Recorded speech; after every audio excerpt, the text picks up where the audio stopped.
If you feel like you're doing a lot of things in your business, but everything is still scattered, this conversation is probably going to sound familiar. I sat down with owner of OneBluePlatypus, Emily, and we took a look at her business, how it actually exists, and together we made a clear, realistic action plan to help her move forward.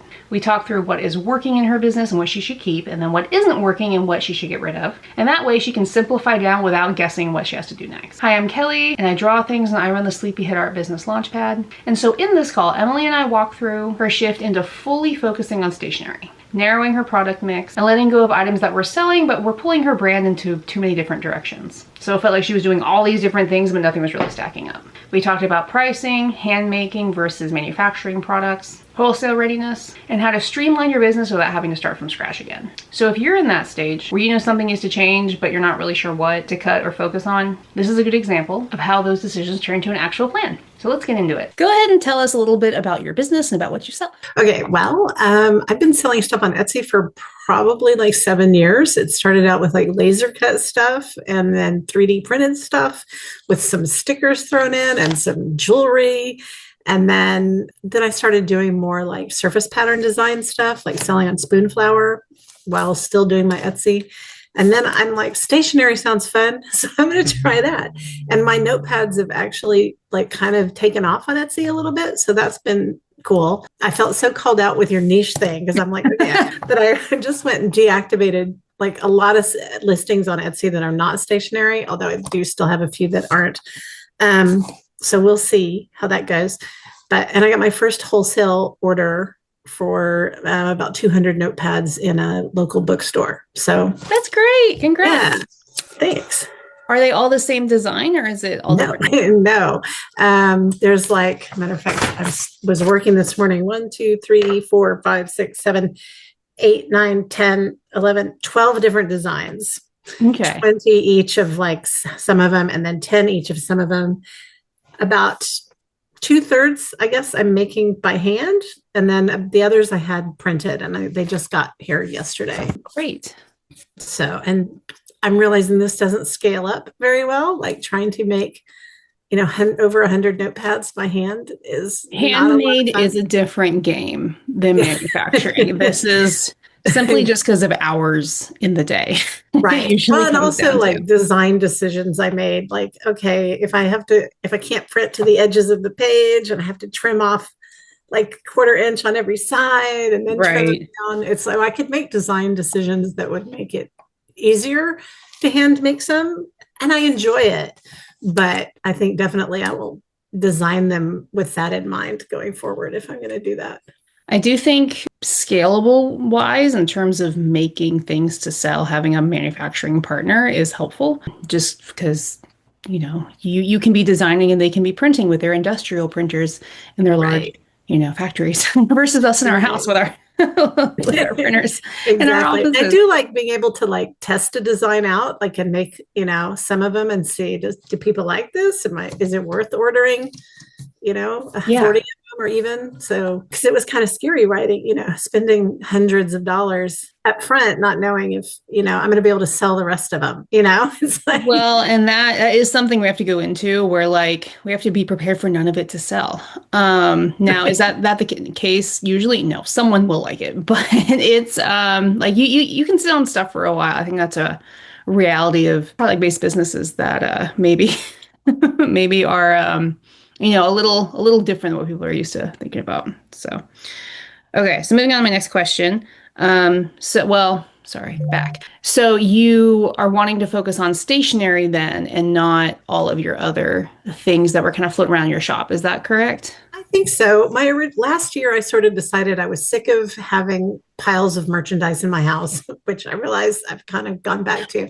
But with all the 3D printed stuff and jewelry and stuff like that, I was like, I'm just going to do digital stuff. I'd rather like sell my products to be licensed or whatever and have somebody else do the manufacturing and I don't have to deal with it. But I realized I miss doing the markets in person. I miss actually making stuff and so I'm like, okay, I kind of maybe am okay with doing like having stock in my house and stuff like that.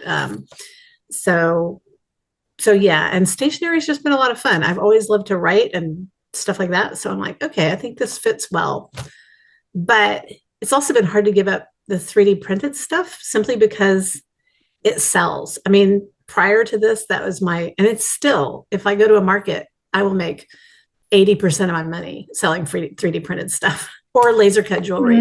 Okay. And so that's interesting. It's hard to give that up, especially because the profit margins on those things are huge. I can make a pair of earrings out of acrylic on my laser cutter for 30 cents and sell them for $22. It's like, so that profit margin, I'm not making that. I'll be lucky to make 50% on my stationery. So that's been a little hard. That being said, I'm looking forward to not having the laser cutter and things like that. So to me, I think it's worth it. It's just it's a little bit hard to give up that kind of money. Okay. For your 3D printed stuff, are you rendering the files or are you making other No, I'm designs? licensing, selling other people's stuff. And see, to me, part of me, that's like, I think why it's not very fulfilling. It's like, this isn't creative for me. I'm just printing it, and selling it. So I kind of want to get away from that. But man, it sells. Well, and the thing is working with like other people's art, essentially, right? If we're licensing it, it's like everyone else can do that too. So, right, exactly. So it is scalable, but not to an extent that it can kind of become its own thing without relying on other sources, which, there's pros and cons to that. But as an art business, I totally understand being like, I want to make my own things. Exactly. Very nice. Yeah. Exactly. It also is, from a liability point of view, it also has made me nervous because I'm selling things that, even though I'm saying these are not for children, people are giving them to their children. And I'm like, if some kid breaks this and chokes on it, I don't want to be sued. Yeah, that's a whole can of worms. And I'm not a lawyer. I will never pretend to be a lawyer. But I've even seen like at Artist Alley, people are starting to put like, this bag is not a toy on like every single bag they like use, which is kind of nuts. That I feel like stationery is probably a little bit less of a liability risk. Yeah. Okay. Great. Within this call, what do you hope to walk away with today? I don't know. I guess insights on how to price my products. And I went through a whole year-long mentorship with Vanessa Stoylova, whose focus is mainly surface pattern design. But I feel like a lot of that information is good, like how to pitch to companies and things like that. So which it's different with wholesale, I assume. But like, I don't really know anything about wholesale or selling to other stores. And I actually wrote down other questions. And just like, one thing I've always been terrible at is accounting methods and how to keep all that stuff straight. Okay. Oh, the other big question I have, like, because I've had my business for like 7 years and people know me as OneBluePlatypus, my tagline was like goods for gamers and geeks. And I kind of want to branch out a little bit. Like, I don't necessarily want to stay in the gamer category, but like, do I keep my business name and keep the same social media accounts and the same Etsy store and just like change direction? You know what I mean? Or do I start from scratch? Who would you want to sell to instead? If like, I want to keep my Etsy store. I'd love to sell to local bookstores, and I'd love to sell at markets. So, because I do enjoy being at markets. Okay. So right now your notepads and things are very gamer and like, whether like video game or board game centric and like fantasy centric.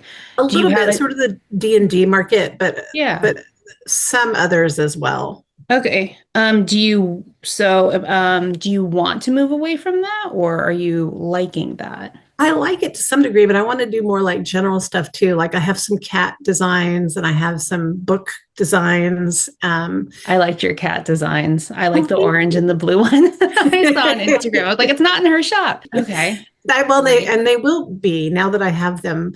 The reason they weren't is I discovered that design was almost impossible to print at home because of the giant areas of solid color. They would come out streaky on the laser printer and cost me a fortune. And they would come out dull and still like not even on the inkjet. And I'm like, I can't make these reliably at home, which is why they're not on my Etsy store. But those are the ones I had printed at a printer and they turned out great. So they will be on my Etsy store. Okay. So in terms of your target audience, maybe less D&D and more like do you have a specific niche in mind? Because when we're selling to everyone, I no know. one's gonna listen. Like if you're like, "Hey, you," like they'll kind of look and they'll go, "Okay," but if you go, "Sally," they're like, "Oh, me?" Okay, so like if you had to pick a niche, and again, we can have more than one niche, but like one niche you wanted to focus on to like start building this, did you have Mhm. anyone in mind specifically? Like I feel for like me, my niches are book people and cat people and nature people and now dinosaur people as of the first. So I feel like mine would overlap a lot. Like cats and books are big okay, interests of mine, and nature because I'm here in the Pacific Northwest where everybody loves nature, yeah, and kind of like the cozy type thing, which I think we're the includes same. reading, Great. That actually makes it easy. Okay. reading and books, but also can include like dragons and like fairy tale type things. I think actually, when I think about it, that would be like the more niche thing. Like my biggest seller is a medieval style notepad that I made. So that, once again, is that something different? Is that out of my niche? I don't know. Okay. Cool. So right now I'm just gathering information and I'm kind of like putting a puzzle together and then I'm going to talk to you extensively about. So that's why I have a bunch of questions at the Yeah, beginning. that's great. All right. So you named how to price, wholesale, accounting, printing, things like that. What feels most important to like tackle right now on this call? If you had to pick one.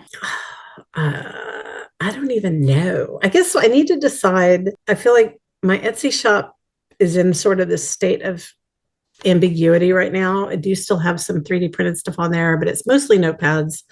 And like, do I need to? I want to have my own website. I started my when I was gonna do the service pattern design. I decided to kind of start that under a whole nother name. So I have the domain for Kelton.com, and I have a portfolio there, but it's all surface pattern design. It's not products at all. I don't want to pay for two domain websites every month.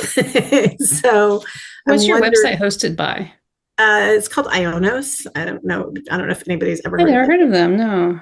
but I have the OneBluePlatypus domain. It's just not active at the moment. And I'm wondering, can I have a subdomain? Would it be unprofessional to like, should I send people to eakelton.com? Should I don't know. You know what I mean? Like, how do Hmm. I start marketing all of this? And since I'm pivoting directions and not confuse my past, because I have like about 1,000 followers on Instagram, which is not a ton, but they know me as somebody who does stuff for gamers and geeks and who sells 3D printed dragons, you know? Right. Yeah, that makes a lot of sense. Okay. Okay. So I'm kind of hearing you need kind of like a brand direction plan Yeah. where you're doing all the things and we need to streamline it. So one, it's less work for you and you have more time to do what you love, which is creating instead of juggling pricing and websites like on the go, like having a system in place to rely on would be beneficial. Do you agree with that? Anything Yeah. to add to that? Yeah, for sure. No, I agree with that. Okay, great. Let's dive in. Okay. All right, little backstory. I am Kelly Latham Art is my brand. I am branching off this year into three. So I have the Launchpad, which is what we're on right now. Welcome, you found it. And then Kelly Latham Art is going to be kind of like the umbrella. And then I'm moving my products off into Kelly Draws things. I have a pink cat. It's obnoxious. I love it. And that is so it doesn't confuse the customers. It sounds that's kind of like what you are doing too, where you have your surface design for your website after your name, and then you have the Platypus brand, OneBluePlatypus, and I think that's perfectly fine. I think I do agree sending people to your website that doesn't match the name is confusing, which is why I am also in the process of kind of like rebuilding and breaking that out. Just because my example is Gap. Okay, so the brand of clothing and they sell lots of different types of clothing, right? And so you have Gap and you have baby Gap, Gap men's, Gap women's, Gap intimates, whatever.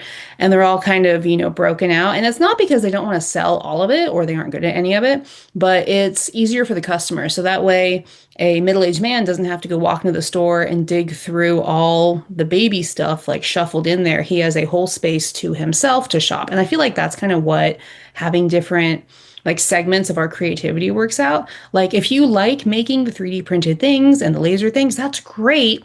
But mixing them in with the stationery, I think is where it gets confusing to Right. people. So I think having One Blue Platypus as your stationery branch and then having your like name website as your surface pattern, that's great. I think that works. Okay, and this is where it gets tricky, where running multiple websites is a pain. I know from experience. But And you, multiple social media accounts is a yeah, pain. yeah. And like I'm even in the point right now where I'm like, is it worth it for me? Because my business isn't really social media built. So I'm in that right now. I'm listening to a book and I'm like, how can I streamline my life to get more hours back? And that's kind of part of it for me. So for the website makes you legit, especially when you're selling to other people. Because you're not just some like random person on the internet that just like threw up an Etsy page and you have like images you could have gotten anywhere. Like it builds trust with buyers, especially with you're doing wholesale. You have this order and it's a big order and that's really great. If you sorry, my cat is sneezing under my feet. I can't hear him. Thank you. Okay. Oh, he's great. And so the website kind of helps legitimize you, but it also gives people like a starter point. It's like it's your home base, right? And then you can branch off into Etsy is great. Social media is great. Yeah. In-person markets, What was the second thing you said? Etsy, No, after that. social media. Oh, social media. Okay, sorry. Yeah. Yeah, you're good. And but having a website can legitimize it. However, it doesn't mean you have to have a website that has a store on it, and that does keep costs down. So like Squarespace without a store, I think is like $16 a month versus with a store, it's like 30, 40, whatever dollars a month. And then Shopify is a e-commerce platform, so I wouldn't recommend using them if you're not going to have a store, but just having like somewhere people can go. And then you could literally have a button that says shop here and it redirects to your Etsy.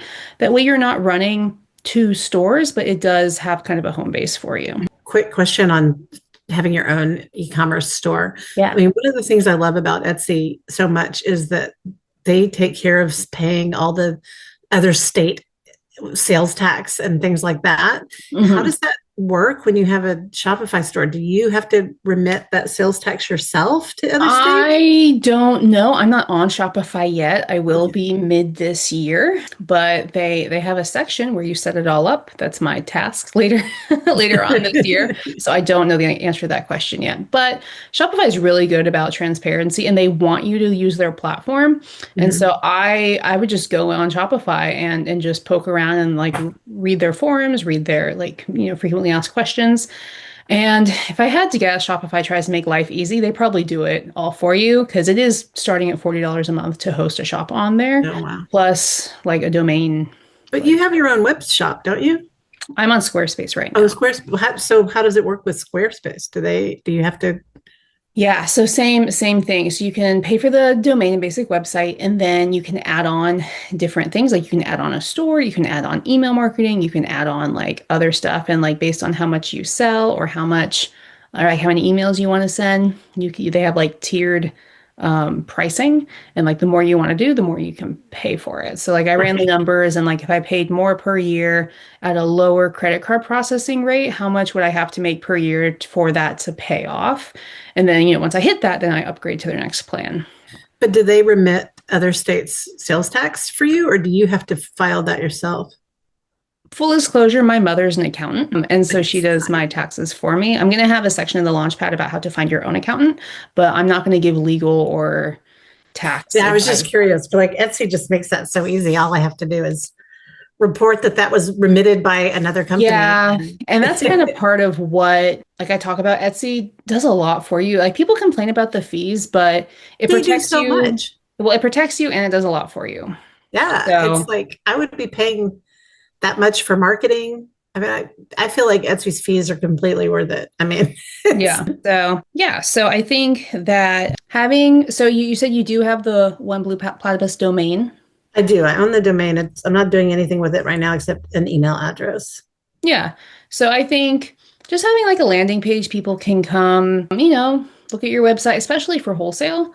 It's going to be like more legitimate, but just even having here's a link to my store. Here's how you could order me from wholesale. Here's, my social media, or even like treat it as like a portfolio of products. That way, just people have something you can direct them to if you're hosting an email list. You can, host it through there. So I'd recommend having a website. Even a very simple, very low cost website does legitimize you. And then And you you think own it, it. So if something happens, you can go right. to that and it's already set up and it's there for you. And you think it would definitely be better to have it under the One Blue Platypus as opposed to EA Kelton. And the reason I ask that is I already have a newsletter set up through eakelton.com. I already have all of it set up through eakelton.com. But I don't think I even get any traffic there. And Are I you don't know. doing service design anymore? I do want to keep doing service design. Okay, Yeah. then I But would keep them my separate energy be- is definitely because going. your stationery people are not the same Yeah. client as your surface design people. Okay. That makes sense. Like I'm a stationery person, buy stationery. I have no idea what I would do with a pattern even if I bought it. I make patterns. That's, so it's a different customer. So I think they should have a different segment off, which is hard for creatives because we want to do everything because we're good at it. And But I it's don't want to like, pay for both. That's the main thing. I Because then it know, goes I from know. being like $25 a month to $50 a month. And I'm like, But the idea is that when you do split them off, it reduces customer confusion. So you're making more sales to be able to support it. that's true. That's Yeah. true. Okay. So that was website. Okay. So in terms of brand direction of the type of stuff you're going to sell, we have settled on stationery. Is that correct? Yeah.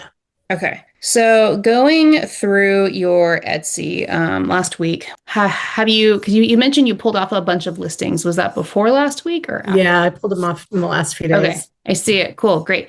Yeah.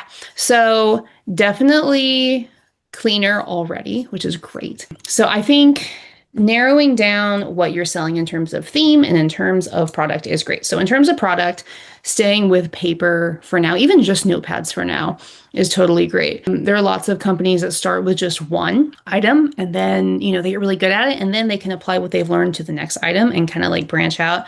I've been doing one new product a year for the last couple years, and this year I'm pausing because I'm like, okay, now I really know what's working and what's not.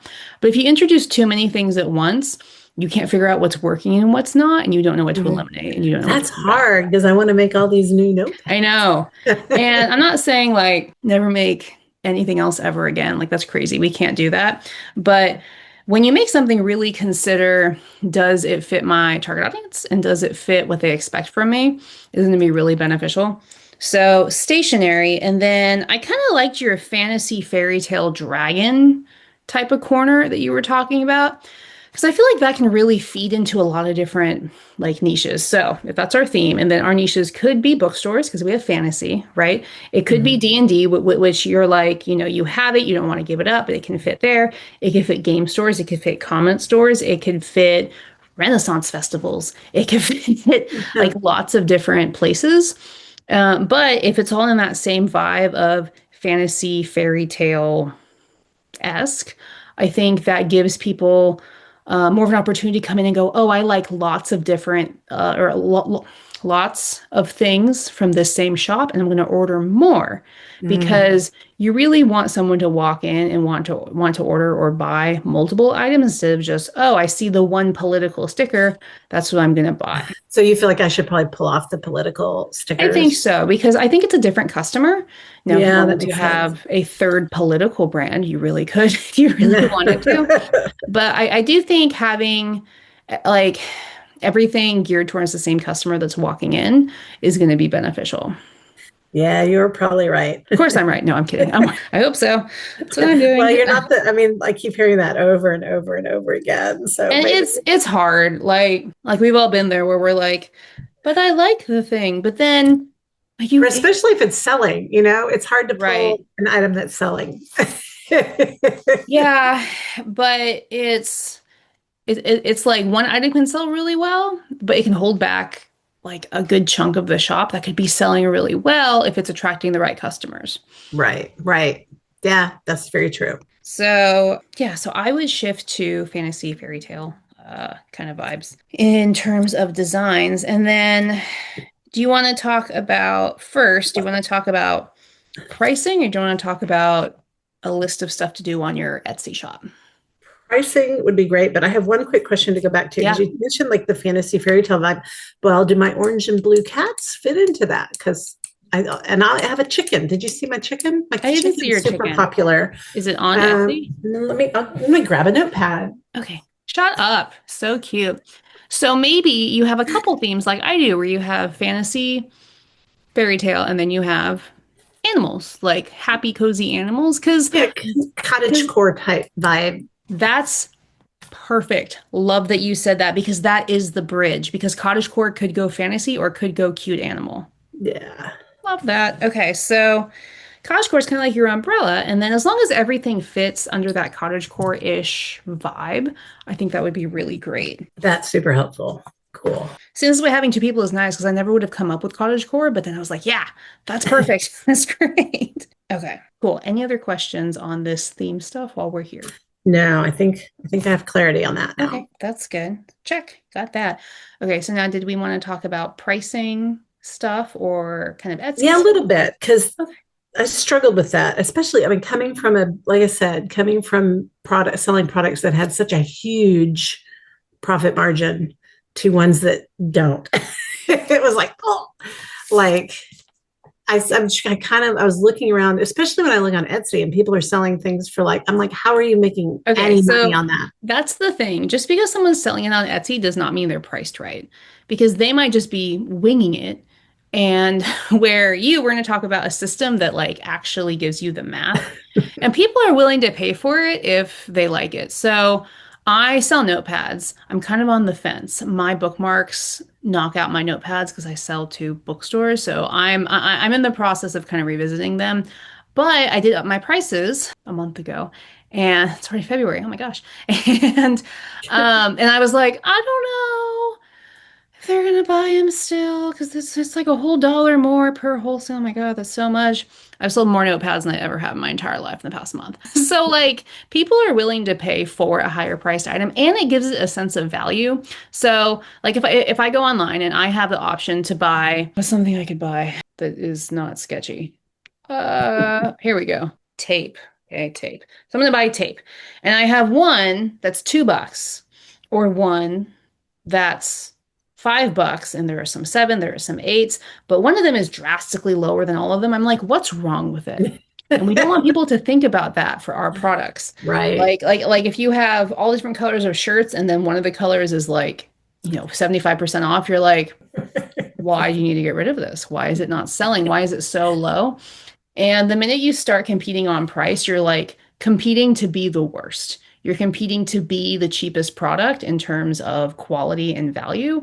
And we don't want that because it is handmade, it is drawn, it is, artist goods. It's not like, mass produced Right. in And I'm terms of using like, like 28-pound paper. I'm not, and you yeah. can get fountain pens and Sharpie and it doesn't bleed. Great. So yeah, and so I think let's talk about like a generic formula. That's what it's called. Okay, so I'm going to tell you about the keystone method, which a lot of people don't like, and then we're going to talk about the improved version that I like better. So the keystone method is you have, where is my example? Okay, I have a sticker. Haha. And it costs me $1 to print the sticker. It doesn't. That's a terrible price, but it could cost me $1 to print this sticker. That means minimally, I want to multiply it by two to sell to wholesale, which is selling to other companies. So then I sell it for $2 because I always want to make a 50% margin at least on wholesale. And then to sell at retail, whether I'm selling it retail or the people who have bought it wholesale have bought it, then I multiply it by two again. So retail on Etsy, in markets, on your online shop, it sells for $4. Now, the reason wholesale can be so cheap is because they're buying in bulk, but that is the general idea. Now, people have a problem with the keystone method because it is a little bit outdated because times two doesn't really cover anything anymore. So really it's times anywhere between 2 to 2.5 to however high you can times it, great, but 2.5 ballpark, a little bit less, a little bit more is probably where you want to be more. So like if I'm selling this, see, and that's a lot of math out loud on camera quickly. So let's say it's $1. Okay, so if I'm multiplying it by, we'll call it 2.4 to kind of, split that difference. I'm selling it for $2.40 wholesale times 2.4 again. You're selling it for 5.76 retail. Now, is anyone going to pay 5.76 for this sticker? No, because a dollar is too much per item. So there is that kind of like dance between how like you order more, it's less per unit, but how much like do you order, how much do you sink into it? And that unfortunately is kind of like a trial and error aspect. Essentially, for me, I will be like, okay, what do I want to sell it at? What are big competitors looking to sell it at? And not other people on Etsy. Like I look at Rifle Paper Co. a lot. They're a really big Yeah. national, probably international brand. And I go, okay, looking at my notepads versus their notepads, they have 75 more pages than I do, but they're the same size. So I'm going to sell it for a dollar or two less than what they do. And so then I can do my math backwards. And I'm like, okay, divided by 2.5, divided by 2.5. What is the minimum my notepad needs to cost per unit when I'm having it made to then sell it back? So that is, or to sell it back out into the world. So that is kind of the method where that's how you're going to be pricing things. Now, if you're like, well, I need to sell my notepad for 20 bucks, great. Then people will buy it at 20 bucks. Okay. Now, yes, you may sell more at a lower price, but if your profit margins are off, it doesn't really matter. Like you're making the same So, amount of money. question on that is how do Yeah. you, so like you mentioned, like picking a design and maybe only ordering like 40 at first to see how it sells and then ordering a large amount. Well, the amount to print 40, the cost to print 40 is going to be much higher per unit than the cost to print 500 or whatever. So are you basing your price off that I'm cost basing it off the 40 or at 5? lowest possible amount I could print. And then if I happen to be able to make the cost of my good lower, then I just have higher profit Okay. margins, and that's a good thing. Okay. Okay. And you include shipping as part of that cost of goods? Because I used PPS, which I think is it PPS? No, you printing to have my ones printed recently. And their cost per notebook, I was like, oh, this is looking really good. And then like shipping was like another 35 bucks or Shipping something. is always going to be a lot for paper. Always. Well, And I went to so, .com, which I haven't used them yet. I ordered through them because they offered colored paper and their shipping was like 10 bucks. I was like, why is it so different? But whatever. I can't speak to like their individual businesses, but Right. generally it's probably going to be like they're working the cost into the price of their Mm. notepads, or they have a different distributor, or they're closer to you. So Like, that's just a price that gets rolled into the figuring yeah. out your cost. So if I know if I order 250 bookmarks, it's 50 bucks, throw another 10 bucks on it for shipping, I'm using that total to then divide out by 250 and then Okay. figure out that pricing. Okay. So, but yeah, you want to charge the highest amount you can get away with. Cool. Yeah. Yeah, I've But been slowly minimally, raising. you want to make sure you're making those keystone numbers. I've been slowly raising my prices on Etsy on my notepad, and people keep buying them. Yeah. And that's the thing. No one's paying attention except us to be, and now me because I'm looking at your shop. But besides that, I mean, Especially when you consider they got to add another $5 on there for shipping. You know, it's like, yeah. oh, And I was like, well, if they want it, they want it. Now I know if I want it, I'm just going to buy it. Like that's how it is. And other people are that way too.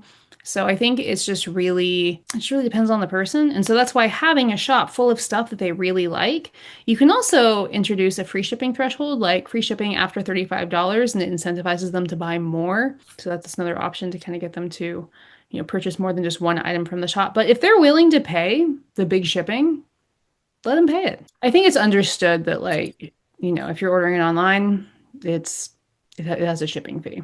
So, okay. So that was basic pricing. And then are you planning on continuing making things by hand, or are you going to pretty much start I manufacturing? think I will because I enjoy it, especially to test out some designs, maybe. Okay. And I just invested a few $100s in like a massive and heavy paper cutter and, and Is it stuff that like one? that. It is that one. Yeah, it is. It's a good one. I love him. Yeah. He's so helpful. Like, And a new like, printer. So I figure, yeah, I'll still make some stuff by hands, but probably if they seem popular, I'm going to get them printed. okay, so then let's talk about how to figure out the price if it's by hand then. So we have the supplies, which is very vague. So what does that mean?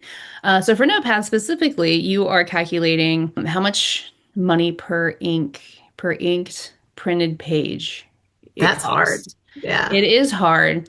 You can Google for your printer, it'll give you some basics. I mean, 10 to 20 cents per page, maybe a quarter if it's, a lot, but go with the high on Yeah. that end. But yeah, I couldn't even tell you. I haven't made anything by hand that I sell in a long time just because But of also, time. like, I'm putting several pages on a sheet. So then I Well, have to and that's divide the or thing. whatever. So you just got to do the Yeah. math. So if you're doing for a sheet, and it's we'll call it a dime per inked thing to print. So that's $1 per 10 pages. So it's $1 per 40 pages of a notepad. So you're probably like, what? How many sheets are you in Notepad? 50. 50, yeah. So you're like $1-ish. Okay. Mhm. So, and then you've got your chipboard backing. And then if you're doing packaging, you might have a bag, you might have a sticker, you might have a belly Yep. band. But Yep. you kind of divide all of it up and you get and you get the price of, well, how much is it per individual sheet? And so you have that base. And then we have labor, which everyone forgets about. But you need to approach labor as if you're going to hire someone to do it. What would you pay them? So the trick on that is, okay, if I was going to hire someone and they were going to be assembly line notepads, because they're probably not drawing them, you're probably the one still doing that. How many could they do in an hour? And then you divide whatever you're paying them by however many they can do an hour. And then that is your labor rate per notepad. So if I'm going to pay someone 20 bucks an hour to just come assemble notepads, which is, print and cut and glue. And I could, and for me, I could do what's a reasonable number of notepads you could make in an hour? Because I'll print a ton of them I one know, I can't day and then I'll even. cut a bunch of them the next day. And, so Okay, it's hard so let's call it 20 to make it easy. to. Okay, 20 notepads, 20 bucks. That means it's $1 per notepad in labor, and we said about $1, we'll call it $1.25 per notepad in materials, and so that's $2.25 per notepad in cost. And then you multiply it by two-ish, right? And you get your wholesale, and you multiply it by two-ish again, and you get your retail.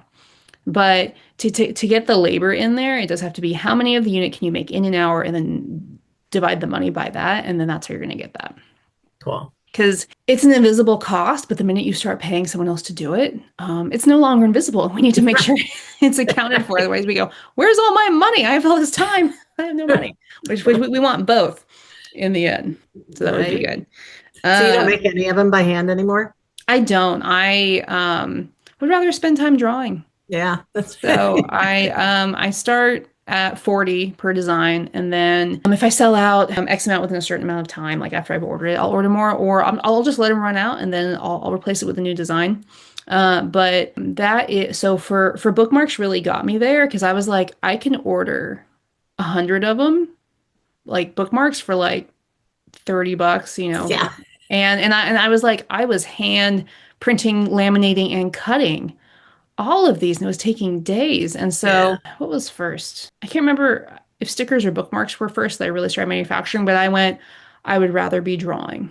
And I never want to make stickers on my Cricut again, ever. That's what I was doing. I was doing my silhouette, and in order to sell them wholesale, I was like, they need to be better quality than what I'm giving. And so I can just draw it, type it, and send it. And I was like, Yeah. I'm done. And they're better Yeah. quality than what I was making anyway, and the colors look great. So my goal was to kind of get to that, have everything manufactured so I have more time to then make more, right? Like it's scalable. But for some people who do like ceramics or things, that's not quite, doable. And that's why handmade ceramic cups and bowls are so expensive because it's the only way you're going to get it. Yeah. So it's a little different. Okay, great. So that was pricing. Any questions on pricing? No, I don't think so. Oh, question on wholesale billing though. So sort of related. So I'm going to be sending an invoice to this bookstore who's buying these things, but they're obviously a reseller too. Do I just get their reseller number or whatever? Like how do I've never been given a resale number. I don't know what Okay. that is. Okay. So that you don't have to pay because like they're not going to be paying me sales tax, even though I'm selling them to them because they're going to collect sales tax on them when they sell them. Right.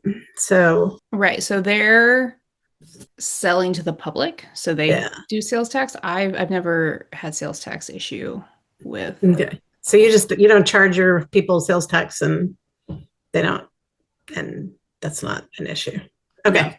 Okay, Fair cool. takes care of it for me. So Fair is kind of like wholesale for Etsy, and it just kind of like does it.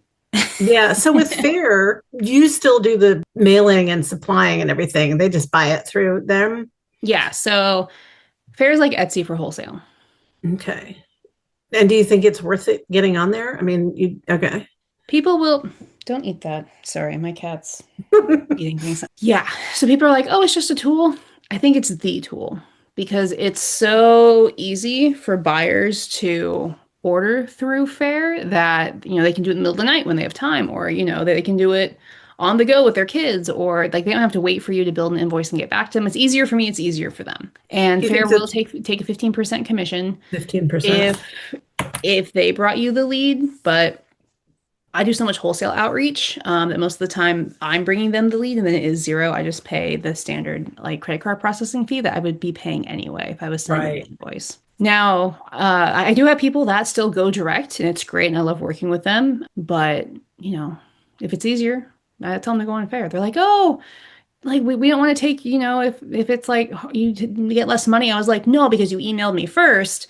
Now I can show Fair the email, and they have a very laid out system of how you can do Do that. you only list things that you already have in stock on Fair, or do you wait Yeah. for orders and then order them to be printed? So wholesale on 15 years ago used to be more of a pre-order system.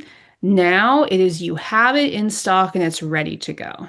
So like right now on Fair, I'm out of a lot of stuff because of the fair market, and then when I restock in April, then I will update my inventory totals. And so you sell what you have in stock. You can do a pre-order setup.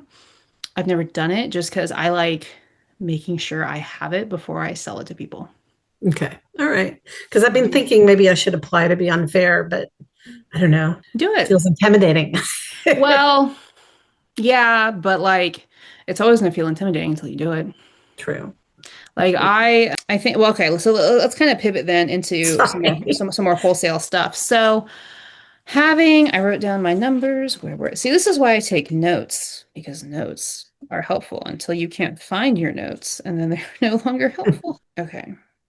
There you are. All right, for wholesale, the more options the buyer has due to a variety of what you're offering, the more flexible they can be. So wholesale, you have a limit or a not limit, minimum, that's the word, a minimum on how much they order. For paper, $150 per order is very standard for an opening order minimum.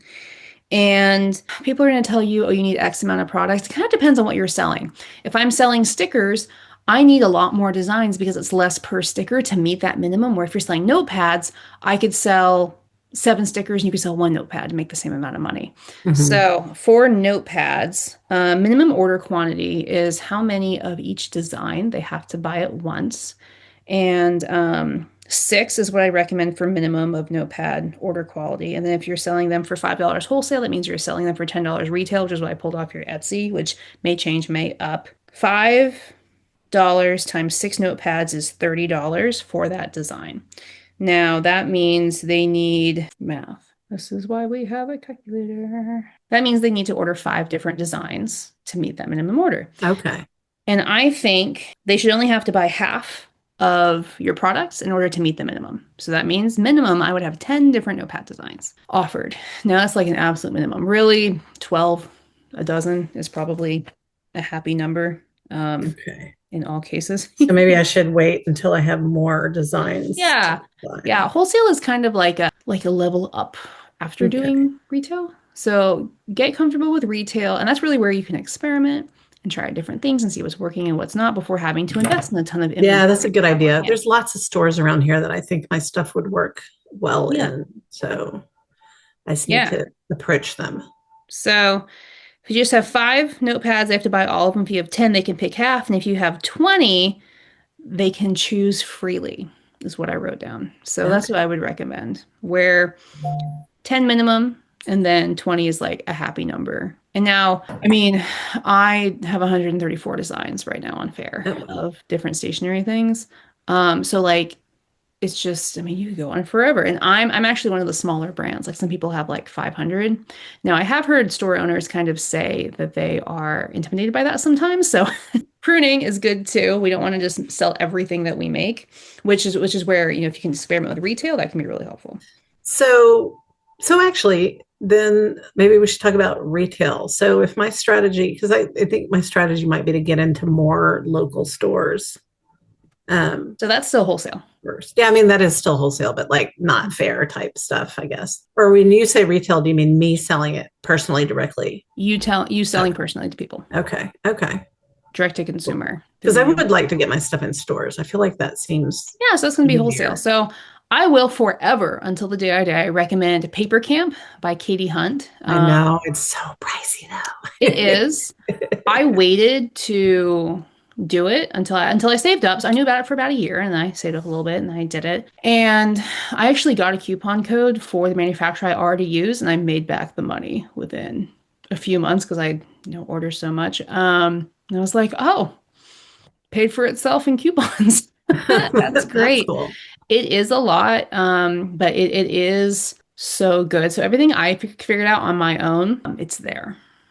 So, and she's super nice. I like her a lot. I've talked to her a few times, and I'm actually in her monthly paid group called Labs, and that's really great too. So she's really on top of it. So, like even for the Launchpad, I'm gonna share what I do, but I'm not gonna get too deep into it because one, I super respect her and don't want to like step on her toes, but two, I think she's really got a handle on it. So if I can feed my Launchpad people to her for wholesale, I think it's a really great system. I recommend it. Okay, cool. So So. how do I drive people to buy my stuff then if I'm selling directly to people aside from Etsy? I mean, Etsy does a lot of stuff. I'm terrible at social media. I've been playing with Pinterest more, but and Pinterest seems pretty good, but You said you like in-person markets? Do so that. So yeah. the online game is so difficult because there's so many, and there's no such thing as foot traffic, where if you can get it in front of people and they can touch it, they're way more likely to buy it. So, okay, so ways to get more eyes on retail would be you can optimize your Etsy shop, which we can talk about. You can do in-person markets, which we can talk about. We can do some social media, which really isn't my strong suit. I'm learning more so I can, teach more about it. But my business mainly relies on one-on-one outreach to wholesale. So social media isn't really like a priority for my product business just because I'm talking to small business owners who don't have time to be on social media and they're not, other than trying to push their own content. And that could be Pinterest leading back to your Etsy store and things like that. So out of those options, do you want to talk about Etsy? Do you want to talk about in-person markets? Do you want to talk about social media, or do you want to talk about something else that I didn't mention? Well, a question about markets. I mean, when you were doing markets, I assume with stationery, I don't know, I guess well, I guess once again, it goes back to my hesitation of my stuff was so popular locally at markets when I was doing the 3D printed stuff and the other things. And now I'm going to show up because I love doing my local farmers market and I did so well there. It was like people would be like, really? You made that much money at your farmers market? And I'm like, yeah. And it was just really fun. Like I hate doing 2 day markets. I don't want to do 2 day markets. I'm old. I want to do 1 day markets. Right. But it feels like my stationery didn't sell. It was all my 3D printed stuff. I mean, it sold a little bit, but of course that's when it was a hodgepodge. So I guess if it's a table full of stationery, I don't know. Well, and just because, I mean, you said you're like, what were you 3D printing? Like earrings and dragons and things is what you said? Yeah. Yeah. Game day, dice towers, things like that. Well, notepads could be scorekeeping sheets. Yeah. Notepads could be other tools that help with the gaming process. And if they're fantasy themed, and these are fantasy themed, they might like it. It is a different customer, but choosing to do stationery, you might have to make that choice or, separate out. But it's kind of you got to jump in. Yeah. Yeah. And if you want to do stationery over 3D printed things, then, I mean, you're just going to get better at it as you go. Yeah. Right? Where do you get your like display stuff? Oh, okay. I have a resource list. It is Oh yeah, on I've seen that actually. Never mind. I know exactly what it chapter is. 1. Yeah, yeah, Two, that's right. maybe. And so it's a Google sheet, and, and on the side there's like a glossary, you can pop it out. And I have an in-person market session, and I like cleardisplays.com. They're really great. I like them a lot. Otherwise, I will kind of browse Amazon for things I could potentially use that aren't meant for that. So I put my stickers on a clear acrylic nail polish display where it's little teeny tiny like shelves for nail polish, but I put my stickers in there instead. And I will use dish rack, like bamboo dish racks where like it'll be fancy and you want all of your plates standing up in your cupboard because you're awesome, right? I'll put art prints in there instead. So I'll get kind of creative, but I do like cleardisplays.com for like the big displays. They're my favorite. I have three of them or two. I have at least two, maybe three, that I still have because I retired from in-person shows last year. And then I got offered a table at my favorite event. So I am going this summer for the first time in like a year and a half. And I'm going to have a little baby table. But I'll be using my clear displays. And I mean, they can be clear. Mine are made of wood. It's just like their brand name. Oh, okay. Cool. Yeah. What's your favorite event? Heroes Con in Charlotte. It is one of the last conventions where they really, really value artists still, and it's really Nice. great. So I'm really excited, and I got invited to go, and I was like, oh yeah, and it's in the summer when I'm not working, and so I'm gonna grab a friend and away we Cool. go. Yeah, it was interesting because like the farmers market for me in the summer, like a bad week was making $400 for 4 hours of work at the farmers market. And Yeah. so it's like, I So don't, generally for in-person events, just like my top five tips, if I had to name them, or five things to know. You want to make at least four times the amount that you spent to get there. So if it's a free table, great, your costs are real low. If it's a $300 table or booth area and there's a hotel and there's a flight, if it's like a really big show, that raises costs quite a bit. So four times the amount of the market to go would be a good goal. So that's, I guess, tip number one. Tip number two are vertical displays, which it sounds like you're already thinking about for clear displays. That way people can see while they're walking by. Less is more in terms of don't clutter your displays, have people be able to look through them. But then what is his name? What is his company? I'm going to quote someone and I'm not going to remember. Biff Ulm. He runs Happy Sticker something. He's up in Minnesota. He seems super nice. I like everything I've ever seen from his interviews, but he likes the like Apple bin method where he describes it as you go to a grocery store and there's a bin full of apples and there's a bin with two apples. What bin are you pulling from? The one full of apples. So there's a fine line between clutter versus having it well stocked. yeah. And so Yeah. for people being able to like come by and like clearly look at things is going to be really helpful. And so that's four.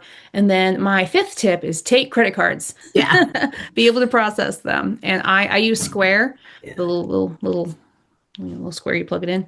But you don't even need that anymore. They have tap to pay. They can tap their card or their phone to your phone and Yeah, I use Square. And you use Square for all your inventory, right? I do. I have two accounts. I have one that's like money, and I have another one that doesn't have any money on it, and I just use it for inventory. But yeah, so I'm going to switch to a real inventory system at some point this year or next year. But as of now, I just use Square, and I just have everything zeroed out, and it just keeps track of my numbers for me. It's not the best. It doesn't keep track of the money for me, like how much do I sell wholesale versus how much do I sell retail. But I can go, oh, how many of those do I have? Do I need to reorder without having to go like, rifle through all my product? So Is Launchpad going to share any like Google Sheets or anything for keeping track of your accounting? yeah. Oh yeah. God, I'm horrible with Absolutely. that. I Like, love Google Sheets. I live by my Google Sheets. But we have to get there first. So yeah. I'm hoping every video has like a worksheet or a template or some sort of supplemental material to help people. But I'm really excited for the templates, especially for Cool. pricing. I'm going to make like a calculator where you plug it in, and I'm hoping it just like, pops it out at the end. Like, here's your price, do it. Nice. That way we don't have to talk about 2.4%. And they're coming. I Cool. just don't have enough hours in the day to do Right. it all the time. Yeah. I mean, this is amazing that you're doing this and you're Thank not you. charging people because I just spent a year doing a surface pattern one and I was paying $75 a month. Um, and you know, Well, it's in my intro. I got tired of people going free workshop, and I was there with my notebook and my pen ready to go, and it was just an advertisement for their like multi-thousand-dollar class, and I'm like, oh, I'm so mad. But I was like, why do they do this? And they say, if you don't like the system, make your own system. So this is my own system. So here cool. we are. Yeah, I created a Discord server for artists who were trying to sell their work, and it's been good. It's like we have It's so accountability good. meetings, and I've been pushing your program. So Yay! Wonderful. Well, hello, Discord people, if you're watching. Not that I'm creepy or anything. They're like, oh my God, she knows. Okay, so to kind of get you the plan that go back over the plan that we've kind of made for you. You're going to niche down into stationery and specifically cottagecore, right? Where we have our fantasy and our fairy tale and our animals and like, all that can coexist, which is great. You are going to discontinue or at least get rid of out of your One Blue Platypus store your like 3D printed stuff and laser cut and things like that so we can kind of streamline it. We talked about pricing, so now you can go in and price things appropriately so make sure you're making a good profit margin, whether you're manufacturing or you are doing handmade, which is great. And then you are going to kind of keep your brands separate where you will have surface design and then you will have your cottagecore products, which is great. And then I stopped taking notes because I got so excited. So let me remember. you made me think of it. Oh, so if I'm going to be like discontinuing the 3D printed stuff and sort of moving away from gamers and geeks to a cottagecore thing and stationery, is that something I should be like on my social medias or anything? Be like, hey, my shop is taking a new direction, or do I just shut up and like let it happen? Just do it. Okay. Yeah. Good. Like I'm moving all my products over to Kelly Draws Things, and then Kelly Latham Art is going to become a like fun art space. I'm just gonna do it. I mean, I'm gonna announce like, hey, products have moved, go over there. But otherwise, I'm just gonna be like, look, watercolor. You've never seen that before because I haven't shown you Cool. before, and How do just you kind get of people do to it. sign up for your newsletter? Not to ask you one more question at the end, Sarah, but sorry. Say it one more time. So I have a newsletter and I have one subscriber. How do I? Okay. And it's a At your friend. in-person markets, have a literal clipboard. Oh, yeah. Okay. Don't do a QR code. People don't trust it. Have a literal clipboard, make something cute. And I don't even take people's names anymore. I just take the emails and I tie a pen to it on a string so it doesn't walk away. And have them put their email. Tell it to everyone. Be like, hey, well, see, I'm rusty. I'm gonna have to practice my script for Heroes Con. But I'm to be like, hi, how are you doing? I'm doing good. Okay, great. Blah, blah, blah, about my products. Stickers are buy three, get one free. Let me know if you have any questions. And here is my email list if you want to stay in touch about my products. Like I'm always plugging it. And then what I'm going to do at Heroes Con, I accidentally ordered 600 stickers. And instead of being 3 inches, they were 1.2 inches. So I have 600 of these tiny, beautiful little doors, and I have no idea what to do with them. So I'm going to go, hey, sign up for my email list or follow me on social media. You get a free sticker. So now, do you have to give away free stuff? No, I just have a mistake that I'm going to capitalize off of.